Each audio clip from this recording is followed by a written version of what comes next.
What is going on? In my morning walk today, a podcast came on by the name of The Game by Alex Hormozi, and this guy has been such a powerhouse that I'm like, damn, let me grab a notebook and take some notes. He started talking about leverage. So today we're going to talk about leverage in business as well about scarcity and urgency, right? Let's talk about leverage, right? What is leverage? As far as time is concerned, leverage has to do with your input and what you get out, right? So input is, let's say we're going to put an hour, right? And then what we're going to get back. Anything that increases your output with the same amount of input is leverage.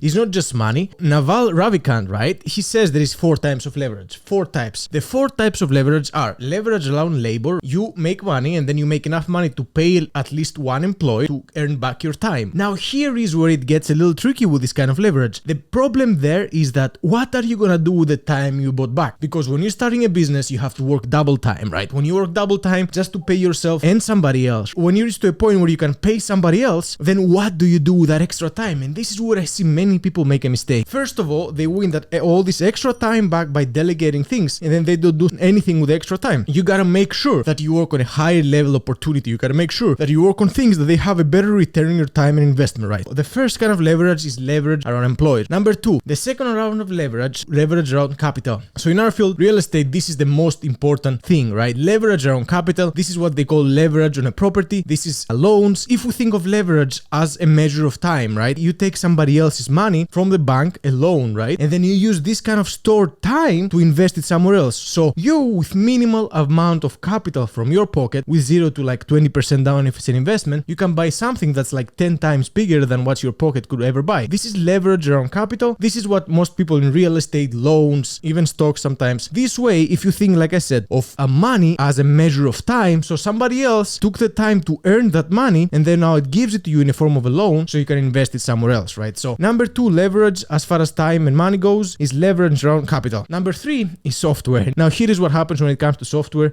This is why companies like Google, even companies like Salesforce use, right? You build the software once, you make one big investment, pay the best talent to build it, you build it once, and then after you build it, everybody else as a salesperson or customer that comes into your funnel, you don't have to spend any more money on them as far as the software goes. Software is a great form of leverage, especially if you build and you don't depend on a subscription by other companies. Now, the beautiful thing about leverage when it comes to software is that the input is one-time input with some incremental updates sometimes. And then this, once you build it once and spend a one-time big chunky payment, you can use it forever, right? So the power of software is tremendous. Now, when it comes to leverage and software, the beautiful thing is that if you control the license of the software, then you can start distributing to other people and create another source of income. So software is the third kind of leverage. Number 4, my favorite, the one we write here on YouTube, media. Media is the most powerful source of leverage, and I'll tell you why. Because the beauty of content, and especially media content, right, is you build it once and you can distribute it everywhere. Because you put an hour in and then maybe one person watches it, maybe a million watches it, right? So the power of that is tremendous. Just think about that. If you're by yourself, to how many people can you talk to, right? You can talk to maybe 10, 20 people a day. Now, if you distribute content all around the platforms, then how many people can you touch in a day? And the number is limitless. Now, this is kind of an infinite amount of leverage. Because people watch your stuff doesn't mean they're all gonna buy, right? But the thing is that this is the best way to reach as many people as possible, especially if you make your free stuff better than people's paid stuff, right? So when you come in there, you over deliver, you say things that other people charge you to say, then you're gonna start attracting eyeballs. And then with attention, money comes, right? So this is the 4 types of leverage. I'm gonna recap one more time. We got leverage around labor, you got leverage around capital, you got leverage around software, and then you got leverage around media. Alex Hormozi, which has the podcast, The Game, said, what is the best kind of business right now? The best kind of business, especially in situations like this, are the businesses that they have a low capex. What is a capex? Is a capital expenditure. Is the businesses that they don't need a lot of money to operate and their equipment is not expensive. If you have a business and that business doesn't require a lot to run as far as equipment goes, and then you have big margins, you can always during hard times cut down on your margins and still not be in the red. But if you have a very not only labor intensive business but a business that has a lot to do with hardware and you have to keep updating the hardware again and again, even Warren Buffett doesn't like those businesses because the turnaround is so big. You have to spend so much money to make little. So when you focus on buying a business, if you don't want to build it from scratch, focus on businesses just like Warren Buffett does. Focus on businesses that when you buy them, you don't have to spend a lot of money on equipment, right? You don't have to spend a lot of money on maintaining the equipment. Focus on businesses, like I said, that they have a low overhead, a low capex. Warren Buffett likes those businesses because he knows that even during hard times, you can cut down on margins a little bit and still be profitable. Now, there is another thing too I heard on this podcast and caught my attention, and he said, simple scales, complex fails. And here is the crazy easy part, right? Let's say that you're in a one-man show, you make 20 phone calls a day, and then you're like a call center. People call you back after you call them, right? Now, with scale, complexity comes. You don't even have to try. The more you try to scale something, the more complexity comes. If you're receiving 10 calls a day in your call center, and now all of a sudden you try to push more calls, and then you receive 100,000 calls, and you have one caller, you're gonna get overwhelmed, right? So you have a cap on your business. You have to be aware of what your cap is. But what you build has to be simple from the get-go, because simplicity becomes complex very fast just by the scaling part, right? So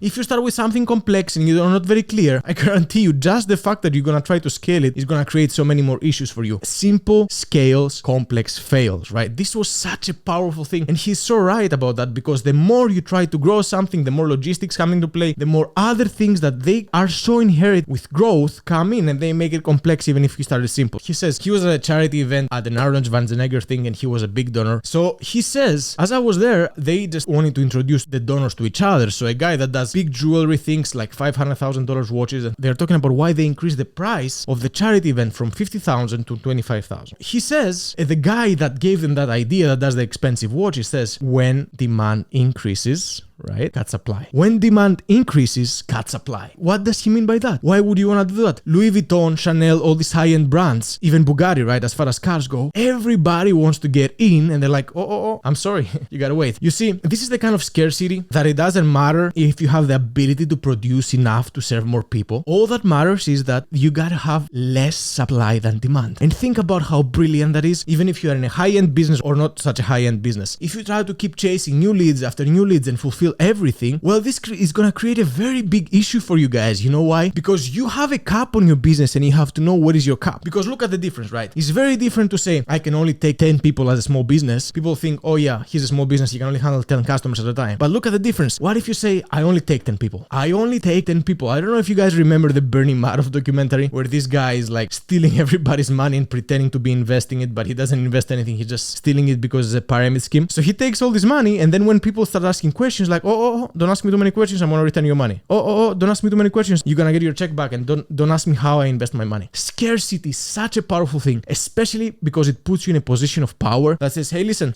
I understand that you wanna get in, I understand that, you wanna jump into this pool and be my client, but right now I only take 10 people. This means that it's your selection, your choice, puts you from a position of power. Use this wisely. You're gonna make so much money no matter what kind of business you're in. Just stop trying to fulfill as many things as you can and start coming from a point of power, right? Now, lastly, other than scarcity, which is what I just described, there is urgency, and that's how I want to close. When it comes to urgency, let's say that you have a protein company, right? And then you have the ability to build a ton of protein powders. You can, absolutely. Why do they do specials? Why do they say this is the Valentine's Day special? This is the Thanksgiving special? Why do you think the supplement companies do that? It's not because they don't have the ability to produce more. It's because they want you to know that, listen, by this time, by this date, if you don't apply for this loan, the special is not going to work anymore. They have the ability to extend the special, but they're hard on a deadline, just making sure that if you are not aware that this is a straight cut-off situation, you're not going to take action. All these beautiful tricks are meant to decrease the threshold to action. Because you see, when you have a buyer, right, no matter who that is, or a client, they might have the money to buy, they might want your product, but they might not have the need to buy right now. So your job, if they're able to buy, they want your product, and they like what they see, is just to push them through the line with just these little kind of promotions and specials, right? It's a brilliant idea to get these buyers right through the line, as long as you make sure that they know that,